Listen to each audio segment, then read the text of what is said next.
இவங்களையும் நான் first time meet பண்ணேன். போன வாரம் ஜெனீவா, அதுக்கு முன்னாடி வாரம் ஜூரிச் போனப்போ அவங்க வீட்ல தங்கி அவங்க வந்து ஒரு 2 நாள் மெடிடேஷன் கிளாஸ் ஆர்கனைஸ் பண்ணாங்க. ஸோ உங்களோட அனுபவம் சொல்லுங்க. எல்லோருக்கும் வணக்கம். பிரதீப் சார்கிட்ட கிளாஸுக்கு வந்து ஒரு வருஷம் கூட ஆகையில பிரதீப் சார் கிளாஸ் நிறைய விருப்பம் எனக்கு.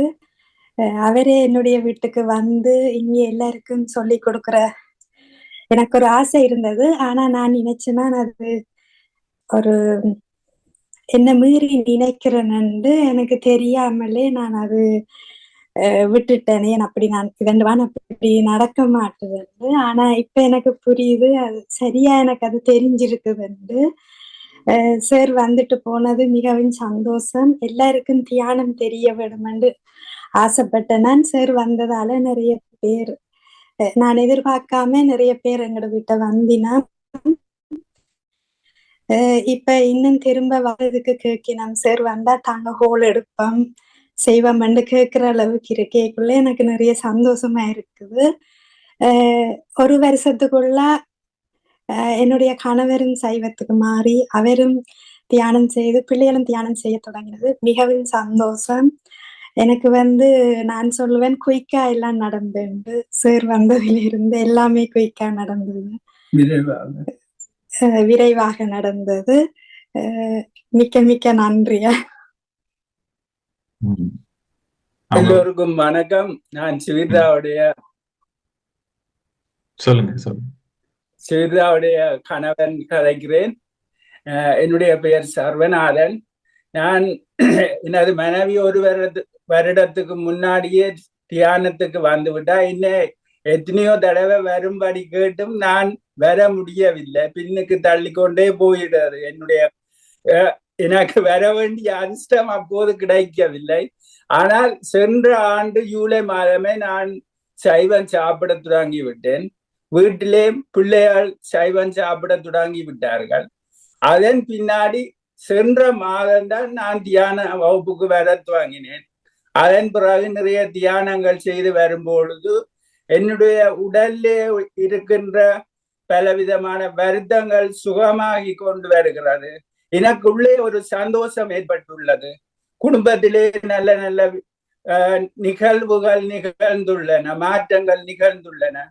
எனக்கு இப்ப வேலையிடங்கள்லே முந்தி வேலையை செய்யும் போது கஷ்டமாயிருந்தது. வேலையை முடிப்பனோ இந்த குறிப்பிட்ட நேரத்துக்குள்ள முடியுமா இல்லையான்ற ஒரு பயம் இருந்தது. இப்ப அந்த வேலைகளை எல்லாம் விரைவாகவும் நேர்த்தியாக சரியாகவும் குறிப்பிட்ட நேரத்துக்கு முன்னாடியே முடிக்கக்கூடிய ஒரு பக்குவமும் அனுபவமும் ஏற்பட்டிருக்கிறது. பிரதீப் மாஸ்டருடைய வகுப்பிலே 3 வகுப்பிலே பங்கு பெற்றி இருக்கின்றேன். மிகவும் ஒரு அதிர்ஷ்டசாலியான குடும்பம் என்று நினைக்கின்றோம். பிரதீப் மாஸ்டருடைய வகுப்பிலே பங்கு பெற்றி அவர் எங்களுடைய இல்லத்துக்கு வந்தது எல்லாமே எங்களுக்கு கிடைத்த ஒரு பாக்கியம். அவருக்கு மீண்டும் மீண்டும் நன்றியை தெரிவித்துக் கொள்ளுகின்றோம். நன்றி சார்.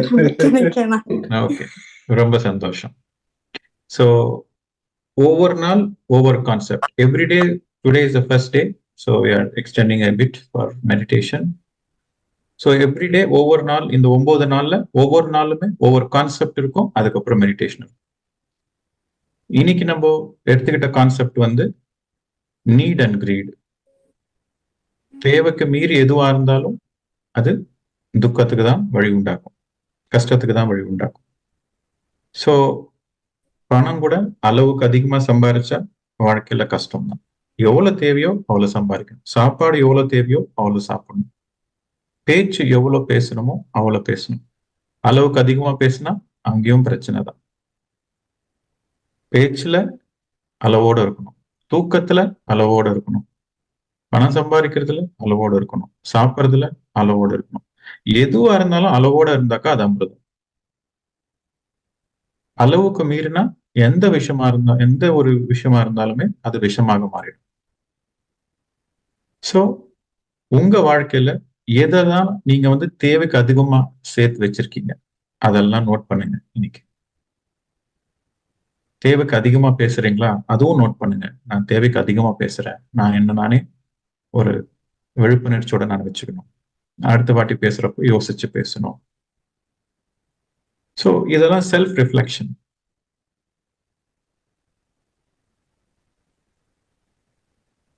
இது இன்னைக்கோட கான்செப்ட். அதுக்கப்புறம் ஹீலிங் ப்ரொசீஜர்ஸ், என்னென்ன எக்ஸசைஸ் அப்படின்றது இன்னைக்கு பார்த்தோம். இப்போ நம்ம தியானத்துக்குள்ள போகலாம்.